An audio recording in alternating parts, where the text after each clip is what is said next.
Latest updates ఎప్పటికప్పుడు పొందడానికి big TV WhatsApp channel follow అవ్వండి. లింక్ డిస్క్రిప్షన్ లో ఉంది. అంతా బాగున్నప్పుడు మాత్రం నేనే అని గొప్పలు చెప్పుకోవడం, విషయం కేసుల వరకు రాగానే మాకేం సంబంధం లేదని చెప్పడం గులాబీ నేతలకు అలవాటుగా మారిందట. కాళేశ్వరం ప్రాజెక్ట్ విషయంలో అధికారులను తండ్రి ముంచుగా ఫార్ములా ఈ రేస్ వ్యవహారంలో తనయుడు అదే పంతాను అనుసరిస్తున్నాడట. మంచి అయితే మాకు, బ్లేమ్ అయితే అధికారులకు అన్నట్లుగా వ్యవహారం ఉందని టాక్ పొలిటికల్ వర్గాల్లో ప్రస్తుతం నడుస్తోంది. కేటీఆర్ రిప్లై అఫిడవిట్లో పేర్కొన్న విషయాలు చూసిన వారంతా కూడా ముక్కుని వేలేసుకుంటున్నారట.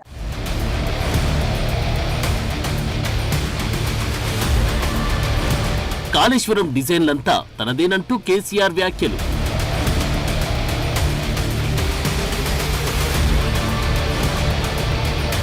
ప్రాజెక్టు కోసం రక్తం దారబోసినట్లుగా జనాల్లో బిల్డప్.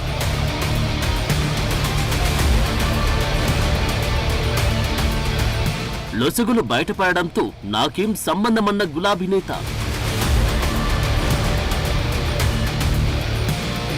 ఫార్ములా ఈ రేస్ కేసులో తండ్రి బాటలోనే తనయుడు.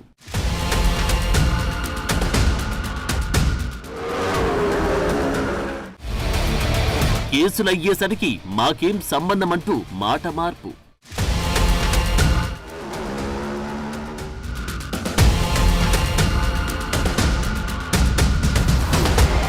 ఇది తెలంగాణలో ప్రస్తుత రాజకీయ ముఖచిత్రమట. ఏరు దాటేదాకా ఓడమల్లన్న, ఏరు దాటాక బోడి మల్లన్న అన్నట్లు బీఆర్ఎస్ నేతల పరిస్థితి ఉందని రాజకీయ వర్గాల్లో చర్చ సాగుతుంది. నాడు కాళేశ్వరం ప్రాజెక్టు విషయంలో అన్నీ తానే వ్యవహరించడం సహా డిజైన్లు కూడా తనదే అన్నట్లు ప్రకటించిన కేసీఆర్ కాళేశ్వరంలో అవకతవకలు బయటపడగానే నాకేం సంబంధమన్నట్లుగా మాట మార్చారట. ఇదేదో ఆరోపణ కాదండోయ్, ఆనాడు కేసీఆర్ తో పనిచేసిన అధికారుల మాటగా తెలుస్తోంది. సీఎం హయాంలో నాడు గులాబీ అధినేత చెప్పింది చెప్పినట్లు చేయగా ప్రస్తుతం ఈ అంశం తమ మెడకు చిక్కుకుందని అధికారులు మదన పడుతున్నట్లు సమాచారం.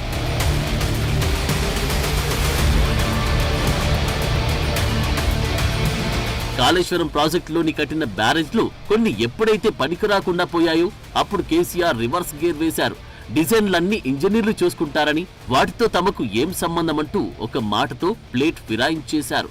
అన్ని తానే వ్యవహరించానని పలు సందర్భాల్లో చెప్పిన కేసీఆర్ విచారణ సమయంలో తమకేమీ తెలియదనడంతో కేసంతా అధికారుల మెడకు చిక్కుకుందట. దీంతో ఏం చేయాలో తెలియని స్థితిలో ప్రాజెక్టు కోసం పనిచేసిన అధికారులున్నారట.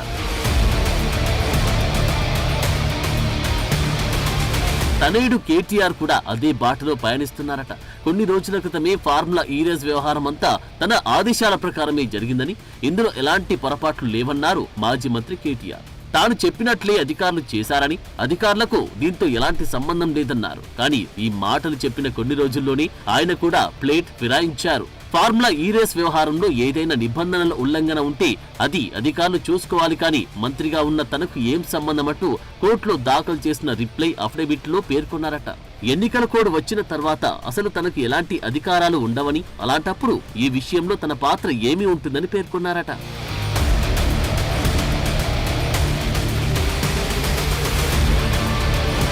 ఫార్ములా ఈ కార్ రేసులో మాజీ మంత్రి కేటీఆర్ కు కేంద్ర దర్యాప్తు సంస్థ ఎన్ఫోర్స్మెంట్ డైరెక్టరేట్ నోటీసులు జారీ చేసింది. మనీ లాండరింగ్, పిమా నిబంధనలు ఉల్లంఘించారనే అభియోగాలపై కేటీఆర్ కు నోటీసులు ఇచ్చారు. జనవరి 7న విచారణకు హాజరు కావాలని అందులో తెలిపారట. ఇదే కేసులో ఆరోపణలు ఎదుర్కొంటున్న ఐఏఎస్ అరవింద్ కుమార్, హెచ్ఎండిఏ మాజీ చీఫ్ ఇంజనీర్ బిఎల్ఎన్ రెడ్డికి కూడా ఈడీ నోటీసులు ఇచ్చిందట. వీరికి జనవరి 2-3 తేదీల్లో విచారణకు రావాలని తెలిపిందట. ఈడీ ఎంట్రీతో ఫార్ములా ఈ కేసు మరో మలుపు తిరిగింది. ఏసీపీ నమోదు చేసిన ఎఫ్ఐఆర్ ఆధారంగానే ఈడీ కేసు నమోదు చేసిందట. మనీ ట్రాన్స్ఫర్ అంశం ఉండడంతో ఈ కేసులోకి ఈడీ ఎంట్రీ ఇచ్చిందట.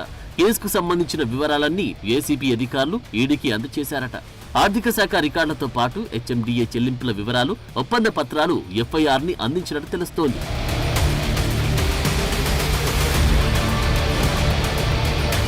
ఫార్ములా ఈ రేసులో ఇప్పటికే హైకోర్టులో ఏసీపీ కౌంటర్ దాఖలు చేసి కీలక అంశాలు ప్రస్తావించిందట. ప్రభుత్వ సొమ్ముని దుర్వినియోగం చేయడంతో పాటు నేరపూరిత దుష్ప్రవర్తనకు కేటీఆర్ పాల్పడ్డారని ఏసీపీ తెలిపింది. కేబినెట్ నిర్ణయం, ఆర్థిక శాఖ అనుమతి లేకుండానే చెల్లింపులు చేయాలని అధికారులపై కేటీఆర్ ఒత్తిడి తెచ్చారని ఏసీపీ స్పష్టం చేసిందట. మంత్రిగా ఆయనిలా ఆదేశించడం నిబంధనలకు విరుద్ధమని చెప్పిందట. ఎలాంటి అనుమతులు లేకుండానే విదేశీ సంస్థకు 55 కోట్లు బదిలీ చేశారని కౌంటర్లో పేర్కొంది. కేటీఆర్ తీరుతో హెచ్ఎండిఏపై 8 కోట్ల అదనపు భారం పడిందని తెలిపారట. అసంబద్ధమైన కారణాలు చూపి కేసును కొట్టివేయాలని హైకోర్టును ఆశ్రయించడం దర్యాప్తును అడ్డుకోవడమేనని ఏసీపీ వాదిస్తోందట. కేటీఆర్ దాఖలు చేసిన పిటిషన్ విచారణకు అర్హమైనది కాదని, దానిని కొట్టివేయాలని కోరిందట.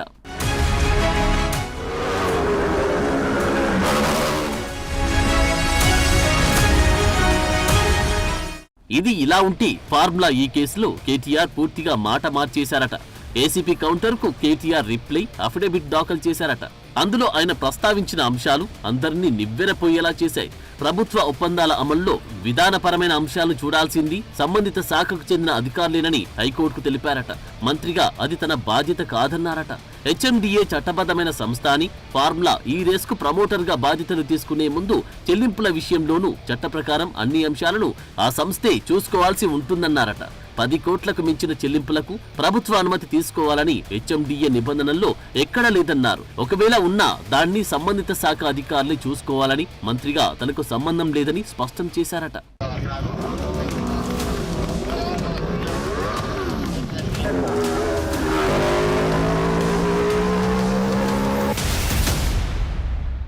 నిజానికి ఫార్ములా ఈ వ్యవహారంలో వరుస ఆరోపణలు వస్తున్న సమయంలో ఎవరు ఊహించని విధంగా కేటీఆర్ ప్రెస్ మీట్ పెట్టారు. హైదరాబాద్ బ్రాండ్ ఇమేజ్ పెంచేందుకు తానే ఐఏఎస్ అరవింద్ కుమార్ కు డబ్బులు బదిలీ చేయాలని చెప్పానని ఒప్పుకున్నారట.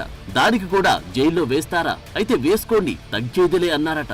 అవసరమైతే జైలుకెళ్లి యోగా చేసుకుంటానని, ఎక్సర్సైజులు చేస్తానని, ఫిట్ గా తయారై బయటికి వచ్చాక పాదయాత్ర చేస్తానని ఏవేవో చెప్పారట. ఇలాంటి వ్యాఖ్యలతో పొలిటికల్ గా మైలేజ్ వస్తుందనుకున్నారు. కానీ ఏసీపీ ఎఫ్ఐఆర్ నమోదు చేశాకే కేటీఆర్ గాంభీర్యమేంటో అందరికీ అర్థమైందట. వెంటనే హైకోర్టుకు వెళ్లి తనపై నమోదైన కేసు కొట్టేయాలని పిటిషన్ వేశారట.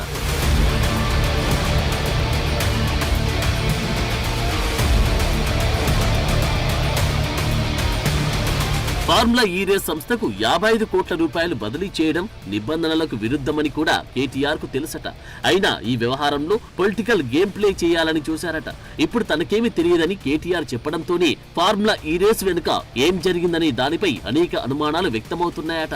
నిజంగా కేటీఆర్ ప్రమేయం లేకుంటే కోర్టే ఆ విషయం తేలుస్తుంది కదా.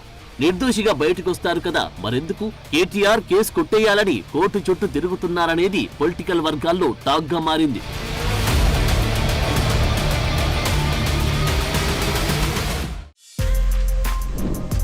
For more videos like this, subscribe Big TV channel.